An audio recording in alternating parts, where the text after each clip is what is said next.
لیکن نہ اس کا تفصیل ملتا ہے، نہ اس کی جڑیں ملتی ہے، نہ اس کو کوئی ثابت کر سکتا ہے۔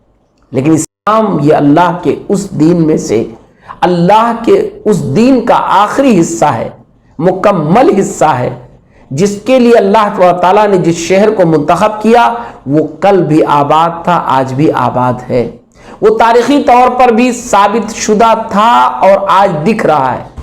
آج وہاں جا کر آپ اس کے در و دیوار کو، اس کے نشانات کو آپ دیکھ سکتے ہیں، محسوس کر سکتے ہیں۔ یہی وجہ ہے کہ ہر مسلمان جو اسلام کو اپنے دل میں بساتا ہے، جو اسلام کے لیے اپنے آپ کو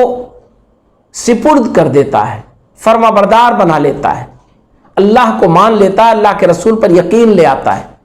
قرآن مجید پر اس کا یقین ہے، اور وہ قرآن مجید اس کی شروعات اسی مکہ مکرمہ میں وہی نازل ہوا قرآن، وہی مکمل ہوا قرآن، وہ چاہتا ہے کہ وہاں پہنچ جائے اور اس در و دیوار کو، اس علاقے کو، اس فضا کو دیکھ لے، اس میں رہ لے، اس میں سانسیں لے لے، اس نے جس چیز پر یقین کیا ہے اپنی زندگی بھر اسے اپنی نگاہوں سے دیکھ لے، اس کی نگاہیں ٹھنڈی ہو جائیں،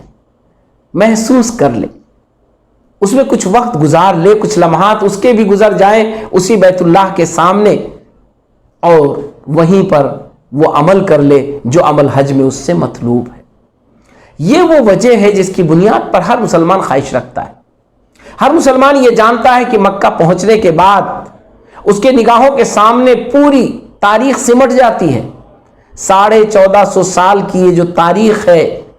جس کو ہم اسلامی تاریخ کہتے ہیں، اسلامی ہسٹری ہے، جو وہ جمپ کر جاتا ہے، وہ چھلانگ لگا دیتا ہے، 1450 سال پہلے اس جگہ پہنچ جاتا ہے جہاں نبی کریم صلی اللہ علیہ وسلم پیدا ہوئے، آپ نبی بنے، آپ کو نبوت ملی، آپ نے اپنی دعوت کا آغاز کیا، لوگوں نے آپ کو ستایا، کچھ آپ پر ایمان لائے، کچھ آپ کے جانثار ہوئے، کچھ آپ کے دشمن ہوئے، سب کچھ ہوتے ہوتے نبی کریم صلی اللہ علیہ وسلم اس منزل تک پہنچے کہ اللہ تعالیٰ نے اپنے دین کو مکمل کر لیا اور اپنے نبی کو اپنے پاس بلا لیا۔ تو مسلمان یہ چاہتا ہے کہ اس جگہ کو دیکھ لے۔ ایک دوسری اور بڑی وجہ ہے، وہ مسلمان جو دنیا کے مختلف علاقوں میں رہتا ہے، الگ الگ زبانوں کا بولنے والا، الگ رنگ اور خوشبو میں رہنے والا، الگ انداز، الگ کلچر میں اپنی زندگی گزارنے والا، وہ تمام مسلمان پوری دنیا سے سمٹ کر اکٹھا ہو جاتا ہے۔ ہر بولی بولنے والا شخص وہاں مسلمان ہوتا ہے، وہ ایک دوسرے سے ملتا ہے،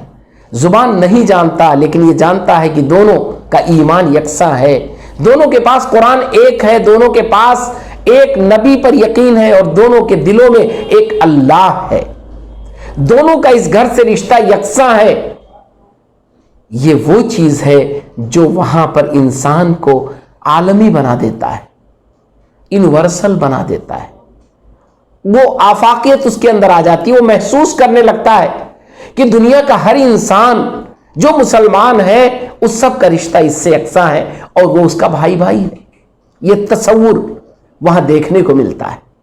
ہر شخص ایک لباس میں جب احرام پہنتا ہے تو یکساں احرام میں ہوتا ہے، وہی سفید دو چادریں اوڑھے ہوئے دیوانہ وار چلا جاتا ہے۔ کیوں؟ اس لیے کہ وہ مسلمان ہے، افریقہ کا ہے یا امریکہ کا، ہندوستان کا ہے یا بنگلہ دیش کا، اس سے کوئی واسطہ نہیں، اس کا ملک چھوٹا ہے یا بڑا، اس سے کچھ لینا دینا نہیں، وہ اپنی جگہ امیر ہے یا غریب، اس سے کچھ لینا دینا نہیں، وہ بڑا لیڈر ہے یا عام سطح کا ایک آدمی کسان، کچھ بھی اس سے فرق نہیں پڑتا ہے، اس وجہ سے کہ اس کا لباس ایک ہو گیا۔ حج کے دوران ان سب نے احرام پہن لیا، سب کو کنکری مارنی ہے، سب کو مینا میں رکنا ہے، عرفہ جانا ہے، خانہ کعبہ کا طواف کرنا ہے اور اپنے حج کے رکن کو پورا کرنا، اعمال کو پورا کرنا ہے۔ یہ وہ دوسری بڑی وجہ ہے جو مسلمان کو کشا کشا وہاں کھینچ کر لے جاتی ہے۔ وہاں پہنچ کر اسے محسوس ہوتا ہے کہ یہ دین تو اللہ کا عالمی نظام ہے، یہ دین تو اللہ کا وہ دین ہے جو پوری انسانیت کے لیے ہے، تمام انسانوں کے لیے ہے، اور ہر انسان جو اس دین کو قبول کر لیتا ہے وہ ایک دوسرے سے جڑ جاتا ہے، خواہ دنیا کے کسی کونے میں رہتا ہو۔ ایک تیسری چیز بھی کام کرتی ہے، وہ بھی بڑا فیکٹر ہے مسلمانوں کے لیے، جس کی وجہ سے وہ وہاں پہنچتا ہے اور حج کرتا ہے۔ نبی کریم صلی اللہ علیہ وسلم کی وہ بشارت ہے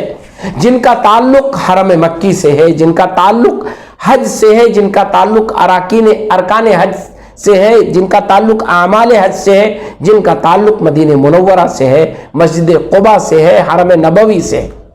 یعنی وہاں اجر بڑھ جاتا ہے۔